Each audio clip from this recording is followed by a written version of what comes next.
What's going on, Leaf fans? I'm Josh, your Game on Toronto host, your daily source of all your Toronto Maple Leafs news and updates. I've got injuries from last night. We're going to go over the 6-2 loss to the Columbus Blue Jackets, but first, we'll do this little ad read. Level up your merch with www.thegameovernetwork.com merch. You can get your very own Game Over Network merch and rock your favorite Game Over Network brand. Everywhere you go, all you got to do is go to www.thegameovernetwork.com, go to the merch store, pick what you want, hit buy it now. All right, last night the Leafs lost 6-2 against the Columbus Blue Jackets.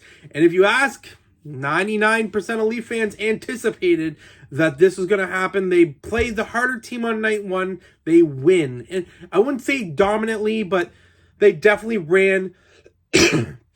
Pardon me. They definitely ran Tampa's show for 90% of it.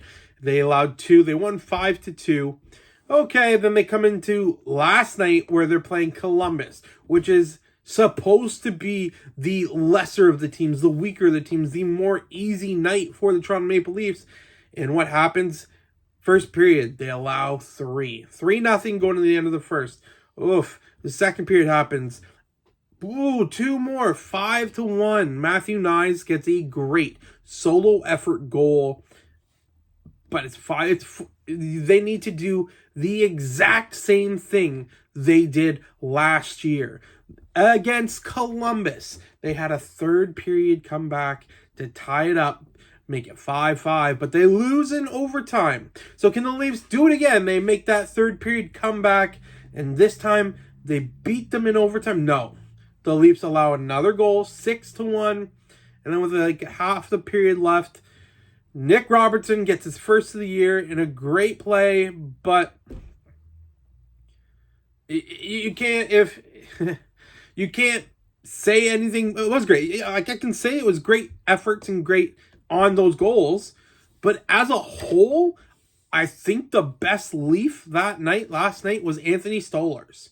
And he sat on the bench and got the door for the fellas.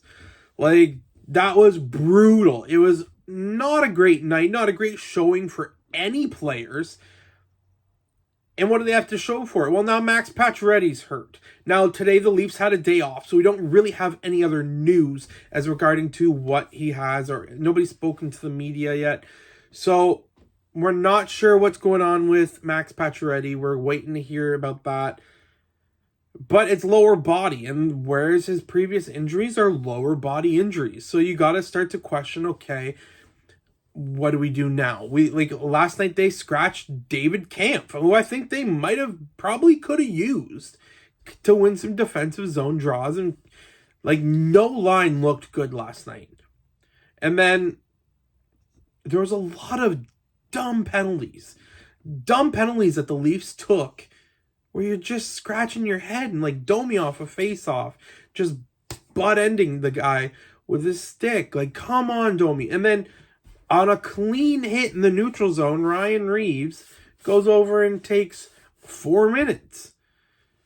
Come on. I understand Ryan Reaves is trying to do his job. He's trying to say, you may be beating us on the scoreboard, but I'm not scared of you. I get that.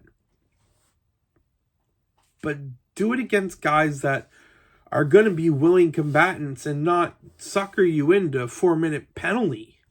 Now, granted, the other guy also got 2, but because Reaves was the aggressor, he got 4.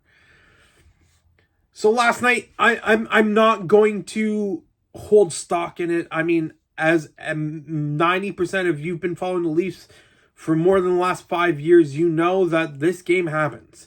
You can mark it on the calendar. You look at the calendar, you go, oh, yeah, they're playing Tampa night 1, and then they're playing either, take your pick, you've got Chicago, Columbus, those lower level tiered teams who just run the Leafs show the second night, and people go, oh, they're tired. The Leafs, we're 7 games into the season, and you're going to say you're tired. Give me a break. 7 games into the season and we're tired already. You're a professional athlete. You're getting paid millions of dollars. I mean, Not everybody is, but 99% of the people on the team are making millions of dollars a year to do the thing that you're good at, and you get a luxury of playing in the NHL, and you're 7 games into the season, and you've got a back-to-back, and you're tired. It doesn't go well. They have still 2 more games this week, believe it or not. Tomorrow they face... Who do they play? I'm like, my mind is just they're going back and they're playing Berube's old team, St. Louis. You think that's a game that Berube wants to win? Of course it is. So we've got that. So it's a good day to show up. Your coach is going to want to show out. Okay, cool. Saturday, your week doesn't get easier. You go from St. Louis where your coach is going to want to win, and St. Louis is one of those lower level tiered teams that hasn't been producing and hasn't. So the Leafs should win. Will they? We don't know. Saturday, hockey night in Canada, you get the playoff rematch against the Boston Bruins. I hope that this Leaf team comes prepared. I hope that Max Pacioretty, we get some news tomorrow, and I can bring you some news about Max Pacioretty tomorrow, about how he's doing and how his injury is. But there's not a lot happening today in Leafland, so we will leave it with that, we knew it was coming. We knew to expect this. This was something that we were to expect. So let's move on. Let's figure out a plan and be ready for tomorrow. The NHL put out an ad today for the Four Nations face-off, and on the ad, you have top left, Victor Hedman, Sebastian Aho on the right, bottom left, Connor McDavid, and bottom right, Austin Matthews. This was our first look at the jerseys, and it's just a sneak peek look, and I like it. It's a little different. It's just these little subtle changes they made to just make the jerseys different than the ones we're used to seeing at IHF or Olympic events. It's just something different, and it's in that NHL like vein and style, and I like it. Let me know what you think in the comments. Do you like the jerseys? Is there any changes that you didn't like or you'd rather have seen? Let me know. That is it. Thank you so much. If you like the content, hit like, hit subscribe, tell a friend, and even on those hard days where your Leafs get killed 6-2, be good to one another. Thank you so much. Have a good night.